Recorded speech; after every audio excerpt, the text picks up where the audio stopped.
Hello दोस्तों, आपका स्वागत है पार्थ क्लासेस पर, जहां हम किसी भी टॉपिक को बिल्कुल सरल भाषा में बिल्कुल आसानी से समझते हैं।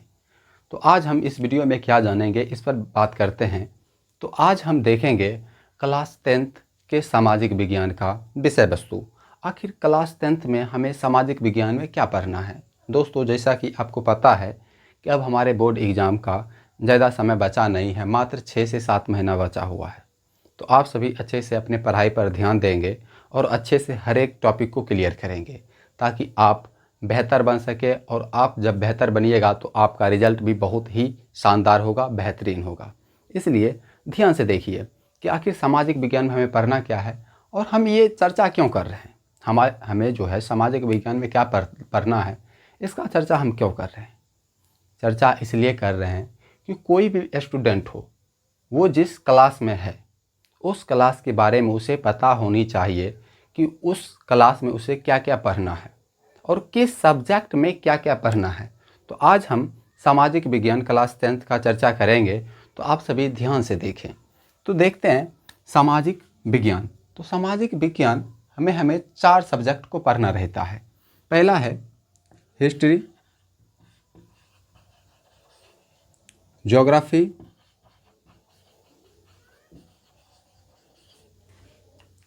हिस्ट्री और ज्योग्राफी को पढ़ना रहता है। फिर देखिए, एक है इकोनॉमिक्स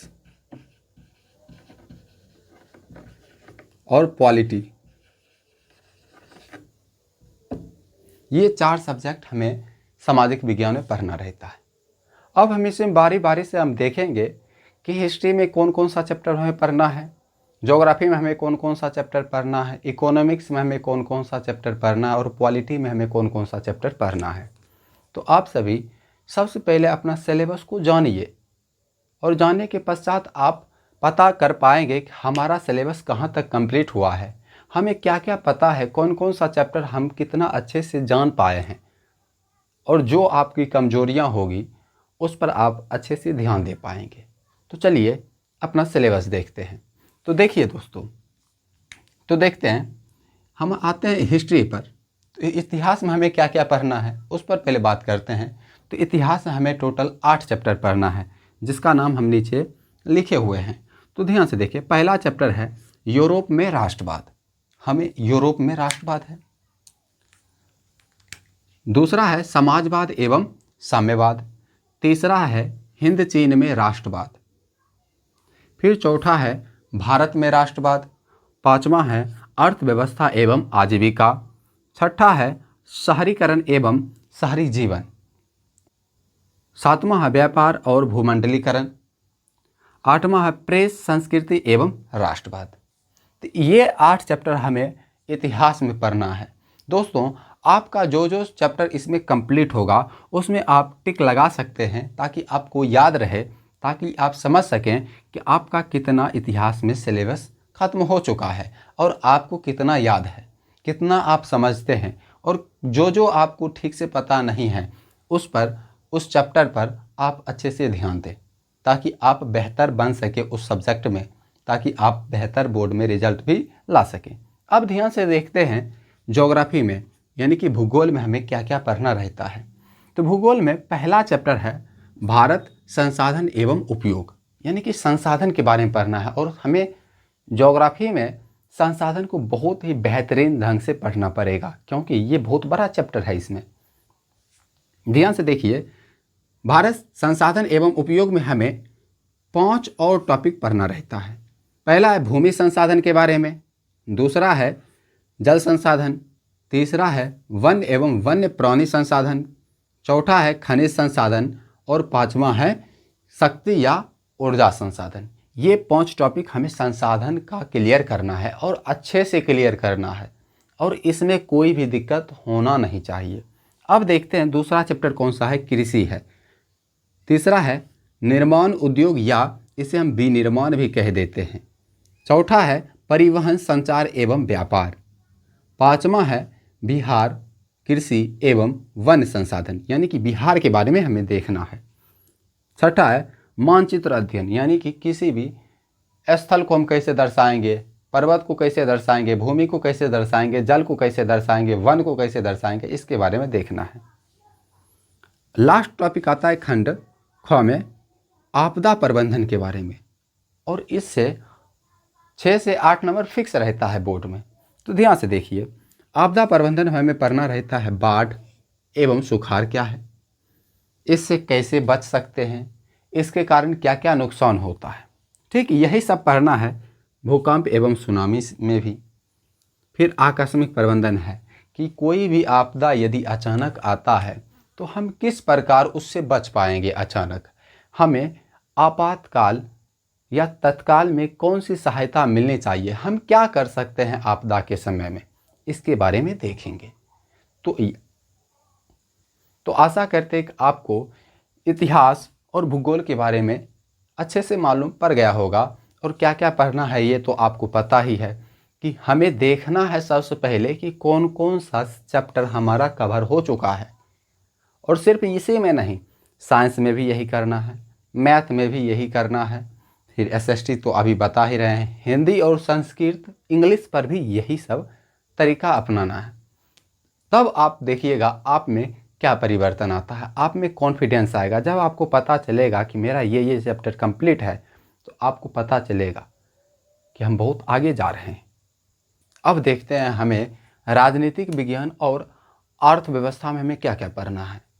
ध्यान से देखिए, तो राजनीति विज्ञान में हमें पढ़ना है पहला चैप्टर लोकतंत्र में सत्ता की साझेदारी, यानी कि कोई भी सरकार बनता है किसका किसका योगदान रहता है। फिर देखेंगे दूसरा सत्ता में साझेदारी की कार्यप्रणाली। तीसरा देखेंगे लोकतंत्र में प्रतिस्पर्धा एवं संघर्ष। चौथा चैप्टर देखेंगे लोकतंत्र की उपलब्धियां, और लास्ट 5वां चैप्टर देखेंगे लोकतंत्र की चुनौतियां। क्या क्या चुनौतियां हैं लोकतंत्र में। तो दोस्तों आपने देखा कि राजनीति विज्ञान में टोटल हमें टोटल 5 चैप्टर पढ़ना है। आपको ये भी मालूम होगा तो हमें किस तरह से क्या करना है। आपको जो जो आता होगा उसमें डबल टिक लगाइए, जो जो नहीं आता है उसे छोड़ दीजिए, और पता लगाइए कि आपको कौन कौन सा चैप्टर बिल्कुल आसानी से आता है, बिल्कुल अच्छे से आता है, और जो जो नहीं आता है उस पर फिर मेहनत कीजिए। देखिए अब हम देखते हैं अर्थशास्त्र यानी अर्थव्यवस्था में कौन कौन से चैप्टर हैं और हमें क्या क्या पढ़ना है। तो ध्यान से देखिए, अर्थव्यवस्था में अर्थात अर्थशास्त्र में हमें टोटल 7 चैप्टर पढ़ना है, और 7 चैप्टर कौन कौन सा है उस पर देखते हैं।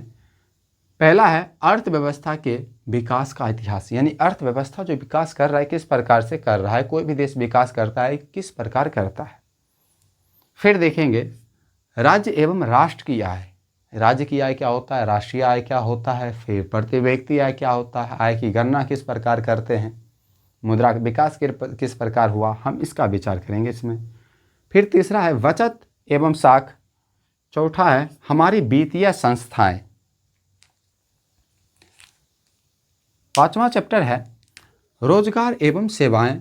6ठा चैप्टर है वैश्वीकरण, और लास्ट चैप्टर है उपभोक्ता जागरण एवं संरक्षण। दोस्तों आपने यह देखा कि हमारे 10th क्लास में सामाजिक विज्ञान का सिलेबस क्या क्या है। आशा करते हैं कि आप सभी इसे बिल्कुल अच्छा से देख लिए होंगे और आप सभी नोट भी कर लिए होंगे।